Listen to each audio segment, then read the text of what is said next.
Pertama, bisakah harga diri seseorang itu diukur? Yang kedua, bisakah kesetiaan atau cinta itu diukur? Nah, sesuai konteks, apakah kedisiplinan siswa bisa diukur atau tidak?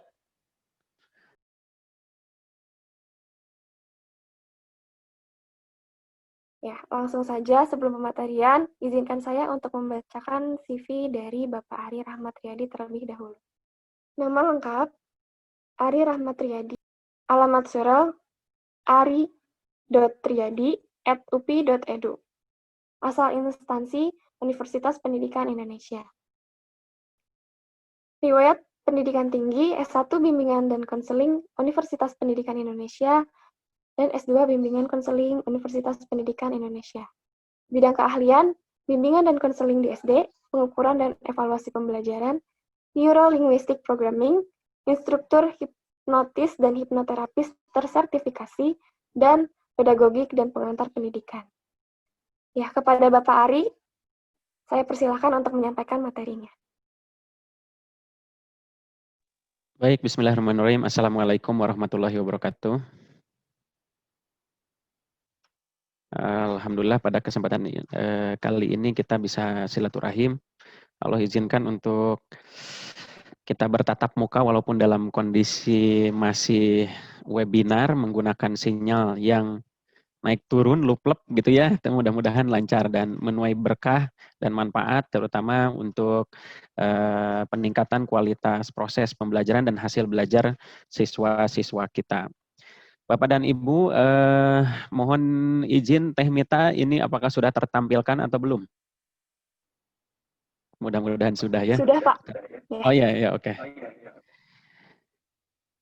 Bentar saya perbesar. Oke,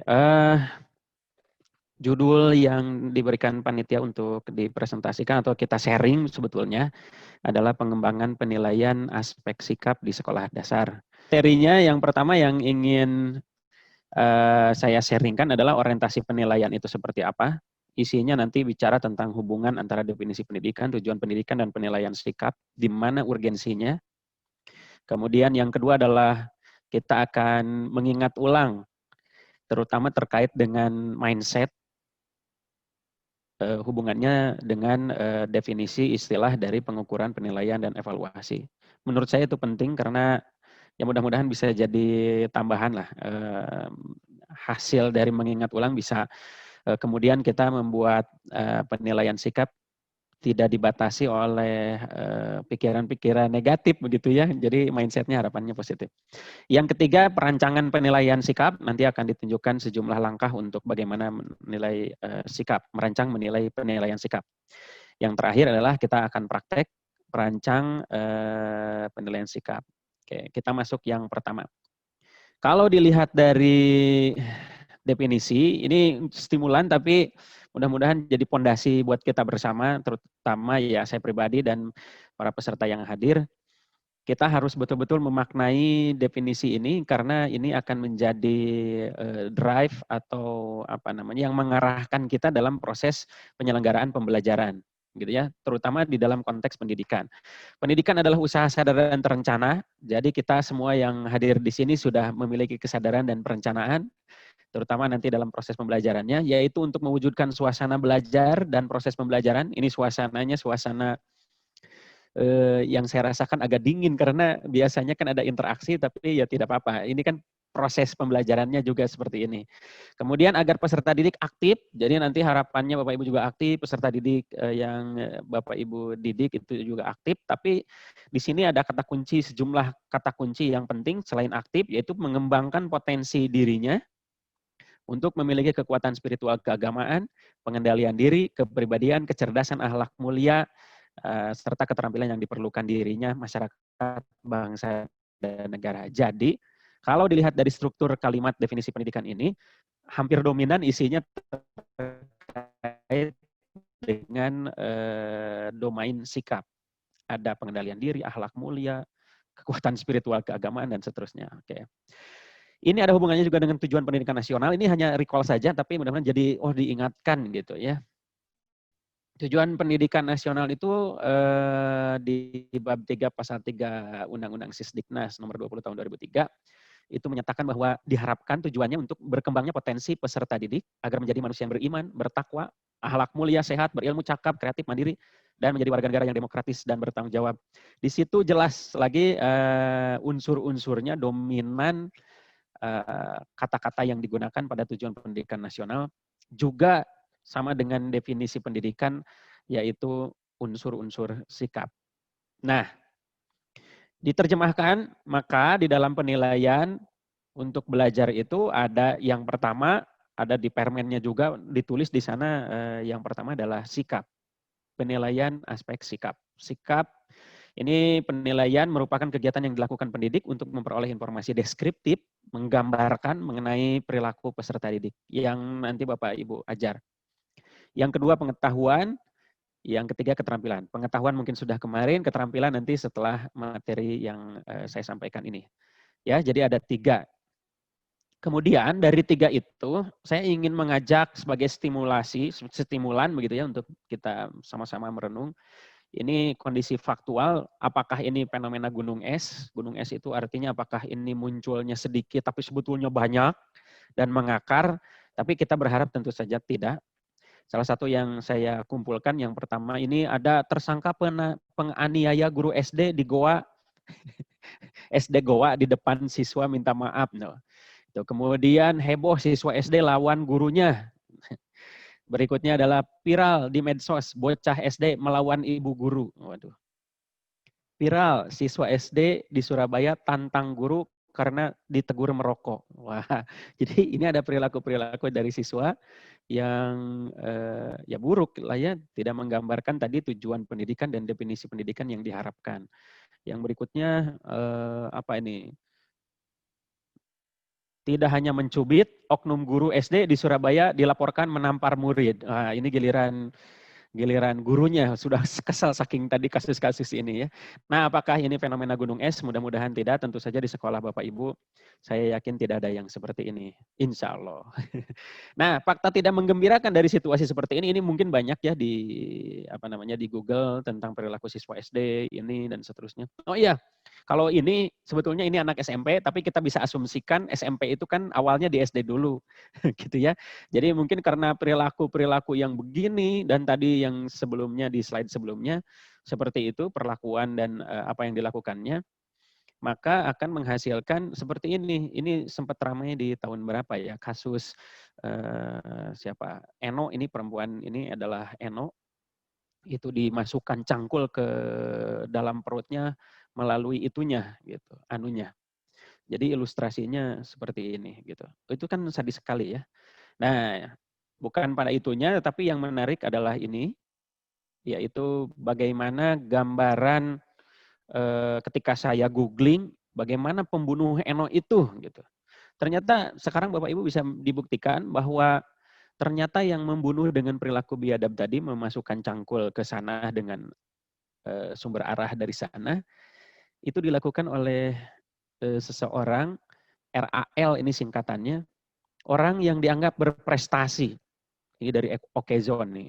Okezone lumayan sebagai web untuk penyelenggara berita yang cukup besar. Kemudian yang berikutnya RAL, siswa pembunuh sadis Eno dikenal berprestasi. Ini dari Detik. Kemudian terdakwa pembunuh Eno lulus SMP peringkat 5 besar. Artinya dari Okezone, Detik, Metro, Tempo ini semua menganggap si wartawannya atau mungkin masyarakat memang Eno berprestasi.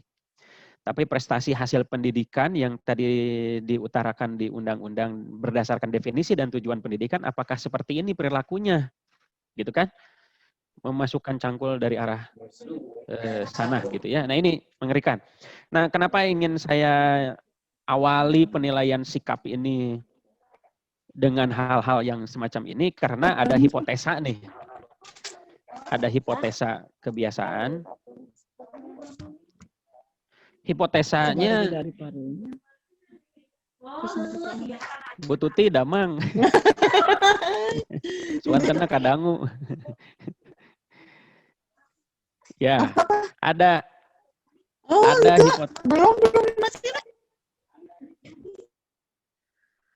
ada hipotesa saya mungkin dan rekan-rekan lain misalnya di kampus, jangan-jangan fenomena tadi itu karena tidak dinilai.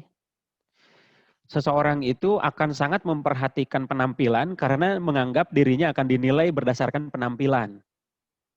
Nah, siswa mungkin atau guru atau kita, saya sendiri tidak sadar, fokusnya pada yang dinilai secara kognitif, sehingga yang secara non-kognitif, aspek dan perilaku itu tidak dinilai, lalu kemudian diabaikan. Kenapa ada dinilai? Jadi tidak ada nilainya. Jadi kejadiannya orang fokus begini, yang berprestasi begini, menyempit kesuksesan hasil pendidikan jadi menyempit. Nah, kita sekarang sudah sadar bahwa menilai sikap itu penting karena kalau siswa tidak tahu dirinya sedang dinilai sikapnya, ya mungkin dia mengabaikan. Bahkan kita juga mengabaikan, mungkin itu tidak penting jadi bahan penilaian. Nah, oleh karena itu, dari dua aspek pengetahuan dan keterampilan bukan berarti ini dikesampingkan, bukan berarti tidak penting, tapi pada kesempatan ini memang bagian saya menjelaskan atau sharing terkait dengan penilaian hasil belajar aspek sikap. Yaitu kegiatan yang dilakukan pendidik untuk memperoleh informasi deskriptif mengenai perilaku peserta didik. Oke. Ada hipotesa lagi nih. Waduh, sikap nih. Ya penting. Yang tadi ini penting ya. Kemudian ada kesadaran itu. Nah, ada hipotesa lagi muncul. Kalau misalnya ada diskusi atau apa terkait peserta PPG atau yang mungkin saya sering temukan itu adalah ada statement menilai sikap tidak mudah Ferguson gitu ya. Salah harusnya itu Alejandro ya. Alejandro. Jadi ada dalam pikiran mungkin tidak bagi para peserta di sini, tapi ada beberapa yang saya temukan ada hipotesa di dalam pikirannya menilai sikap tidak mudah. Nah, bagaimana supaya kita bisa mudah? Yaitu saya ingin mengajak dulu untuk mengingat ulang tentang pengertian dan pertanyaan filosofi dari unsur-unsur yang terkait dengan penilaian. Ada evaluasi, ada pengukuran, ada tes dan non-tes. Ya, kenapa ini saya anggap penting? Karena dengan mudah-mudahan dengan memahami perbedaan istilah ini, kemudian definisinya dan pertanyaan filosofinya, mindset yang tadi ini itu bisa berubah, gitu ya. Pertama, sekarang kita kaji tentang tes atau non-tes. Tes atau non-tes, pertanyaan filosofinya adalah what is the target and tools? Dalam bahasa subtitle, terjemahannya. Tes dan non-tes itu sebetulnya tergantung targetnya. Kalau targetnya kognitif, ya mungkin bisa tes kemarin kan. Kalau targetnya itu sikap, ya tentu saja tools-nya atau perlengkapan peralatan alatnya juga berbeda. Gitu. Jadi pertanyaan dari tes itu what is the target and the tools. Yang kedua adalah pengukuran. Pengukuran, pertanyaan filosofisnya adalah how much. How much itu dalam bahasa Indonesia seberapa banyak, ya kan? Ibu-ibu mau ke pasar baru, mau ngukur, mau membuat pakaian, beli kain diukur. Pedagang kainnya bertanya ke ibu, how much? Pedagang kainnya ini ya apa namanya gaul gitu. How much? How much itu seberapa banyak? Ya nanti mungkin Bu Evi akan meluruskan how much itu untuk yang tidak terukur, ada how many, tapi rujukan saya ini dari buku Gronlund tentang apa judul bukunya, Evaluation and Measurement in Teaching kalau tidak salah, nanti cari kata kuncinya Gronlund. Jadi untuk penegasan, kalau tadi tes dan non-tes pertanyaan filosofisnya adalah what is the target and tools, kalau pengukuran how much. Nah, dalam kehidupan sehari-hari kita selalu mengukur kan, dia masa jarang mentraktir, nah itu mengukur. Kalau nggak salah dia beberapa kali minjem uang ke saya, itu ngukur seberapa banyak. Gitu. Yang tadi kain yang pedagangnya nanya di pasar baru, seberapa meter itu ngukur juga seberapa banyak meterannya. Gitu. Berat badan, seberapa berat badannya, tinggi badan, seberapa tinggi badan. lebar badan, seberapa lebarnya. Nah, gitu itu pokoknya how much. Nah, yang berikutnya adalah penilaian. Penilaian, pertanyaan filosofisnya adalah what is the criteria? Kriteria, ya begitu ya, Mbak Evi ya. What is the criteria? Kriterianya apa? Ketika orang dinilai, tentu penilaian itu menentukan membutuhkan kriteria. Lebih biar nyambung. Tadi si pedagang di pasar baru itu, Ibu sudah menjawab 10 meter, cenah gitu ya. Seberapa banyak 10 meter? Kayaknya nukumaha. Nah, kain yang bagaimana itu ada kriteria. Ya jangan warnanya harus, kan perempuan melihat warna itu macam-macam. Ada toska, ada biru langit atau apa, beda dengan laki-laki kan terbatas warnanya. Nah, kriteria itu adalah untuk penilaian. Jadi kalau bicara penilaian itu pasti ada kriteria. What is the criteria? Ya. Kemudian evaluasi itu di dalam buku Gronlund, pertanyaan filosofinya adalah how good. How good itu melingkupi keseluruhan proses dari hasil alat yang digunakan dilakukan tes atau non-tes. Itu adalah bagian dari pengukuran, cara untuk mengukur menggunakan tes dan non-tes. Kemudian dipakai kriteria untuk menilai hasil pengukuran. Kemudian evaluasi dari keseluruhan proses itu kita bisa menentukan atau kita memperoleh feedback seberapa baik dari keseluruhan proses pembelajaran dalam konteks pembelajaran ya. Jadi ini konsep dasar yang ini sebetulnya seperti memberitahu bebek berenang sebetulnya. Saya yakin Bapak Ibu sudah punya pandangan atau pemahaman yang baik tentang ini. Nah, atas dasar konsep tadi, sekarang saya mau bertanya, bisakah ini diukur atau dinilai? Pertama, bisakah harga diri seseorang itu diukur? Ya nanti mungkin ada tanya jawab ya. Kalau dalam kelas mungkin enak bisa saling berdiskusi langsung. Yang kedua, bisakah kesetiaan atau cinta itu diukur? Awas, ingat tadi konsepnya ini. How much dan what is the criteria, evaluasi dan segala macam. Nah, pertanyaan pertama, harga diri bisa diukur tidak? Kalau ada pernyataan, aku tidak punya harga diri lagi, nah itu artinya apa? Artinya dia ukurannya apa gitu. Tapi bisa diukur tidak? Yang berikutnya, kesetiaan atau cinta bisa diukur tidak? Nah, sesuai konteks, apakah kedisiplinan siswa bisa diukur atau tidak? Di antara gambar siswa ini yang paling terlihat disiplin yang mana? Tentu saja bukan yang di tengah, ya kan? Dan pasti suasana Bapak Ibu tidak seperti yang di tengah, tapi sigap gitu ya, sedang melihat.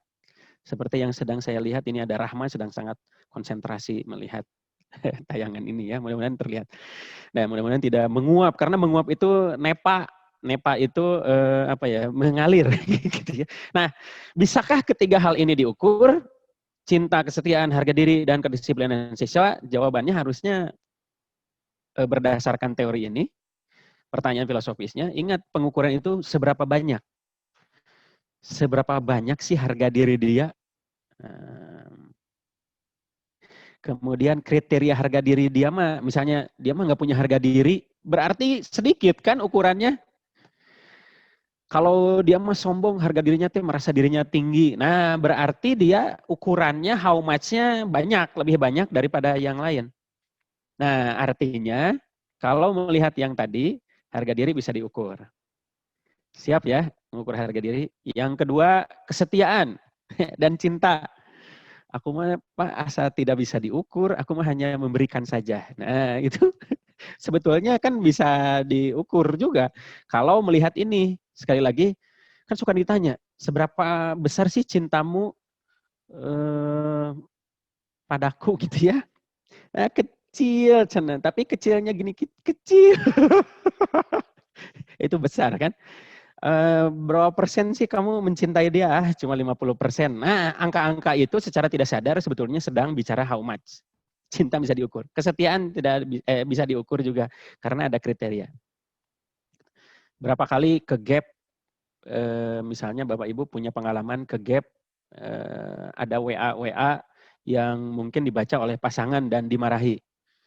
Kemudian ada terlontar, ibu mah ini siapa gitu kan. Perasaan sering dia nge-WA nah gitu dan kata-katanya. Nah, sering itu ukuran banyak tidaknya, how much. Dan kemudian si bapak itu menyampaikan ke si ibunya, ibu mah dasar tidak setia. Nah, itu kriteria dari penilaian. Si bapak itu menilai ibunya yang tadi WA-an itu dengan laki-laki lain itu tidak setia. Karena how much sering melakukan hal itu. Begitu ya. Jadi sekali lagi itu bisa diukur. Kalau ingin buktinya bisa diukur atau tidak, harga diri, cinta, kesetiaan, dan hal-hal lain itu tinggal googling. Misalnya ini untuk harga diri ini, silahkan di sini ada skripsi atau tesis nih. Oh, skripsi, hubungan harga diri dengan anu-anu, hubungan prestasi belajar dengan harga diri. Artinya, kalau melihat prestasi belajar dengan harga diri dan segala macam judul-judul ini, harga diri pasti diukur untuk melihat hubungannya. Kemudian cinta, nih lihat hubungan antara komponen komitmen cinta, hubungan antara ekspresi cinta. Di dalam psikologi cinta ada teorinya, ada teori namanya segitiga cinta.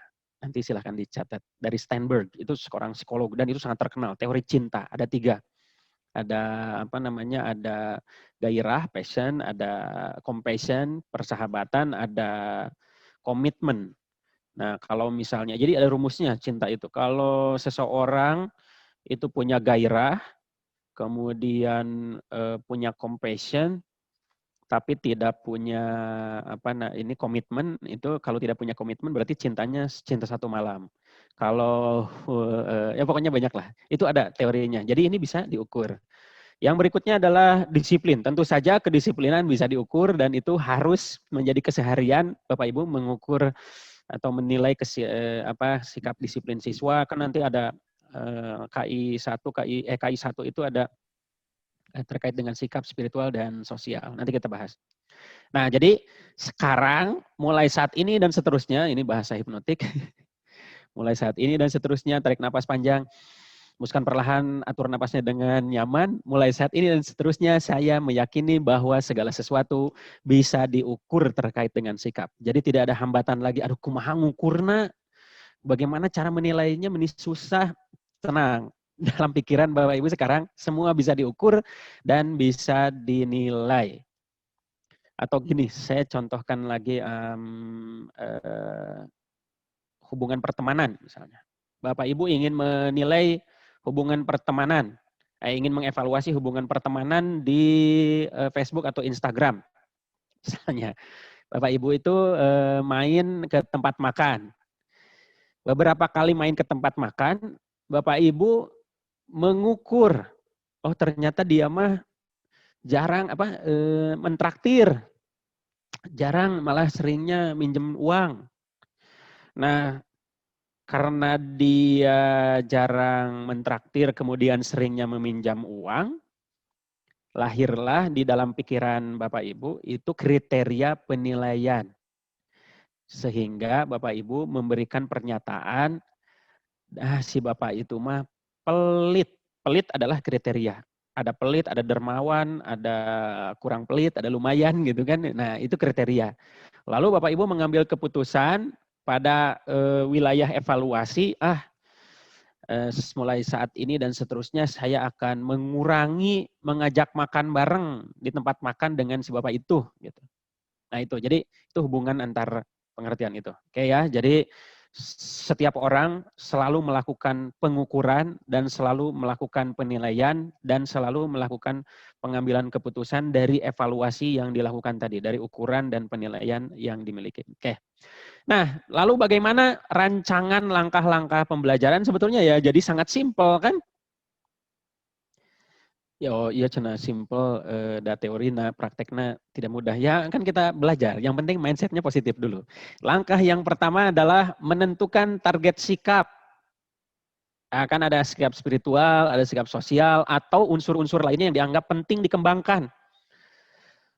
Sering saya menemukan sekolah SD IT misalnya ya, SD IT itu SD iuran tinggi, tapi mohon maaf ya ini bercanda, itu punya tagline-nya itu mewujudkan lulusan yang berperilaku baik, berakhlak mulia, cerdas, cekatan, entrepreneur gitu.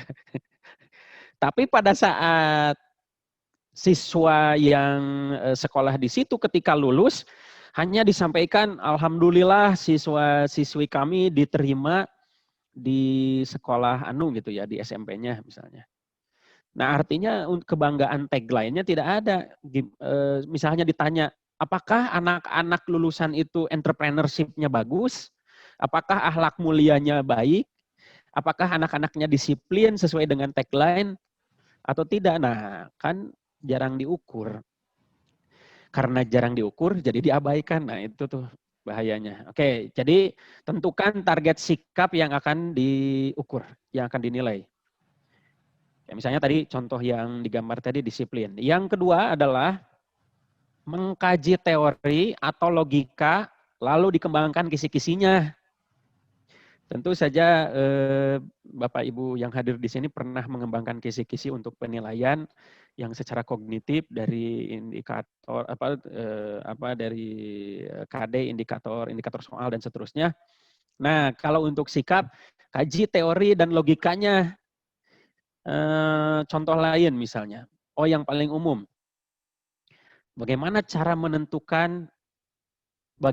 menilai motivasi siswa. Misalnya saya ingin mengukur target sikapnya tadi langkah pertama adalah saya ingin mengukur motivasi belajarnya. Soalnya saya menemukan banyak siswa tidak termotivasi. Nah, tidak termotivasi itu baru dalam persepsi kita, makanya kita kaji teorinya.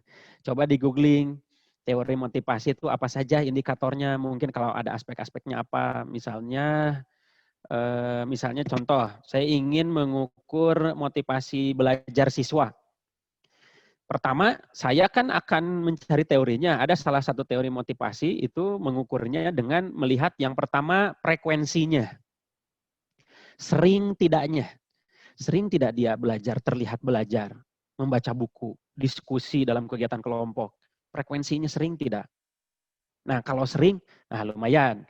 Motivasinya ada. Nah, itu dibuat kisi-kisinya. Yang kedua, misalnya durasinya. Durasi itu waktunya berapa lama dia bisa duduk, diam, membaca, kemudian anteng begitu ya, fokus dan segala macam untuk belajar, itu durasinya. Yang berikutnya durasi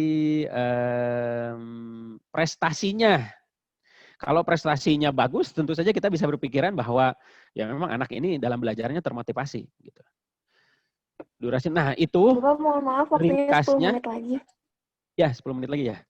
Iya. Itu ringkasnya itu dikembangkan berdasarkan kajian dan logika kita sendiri. Misalnya ingin menilai disiplin siswa.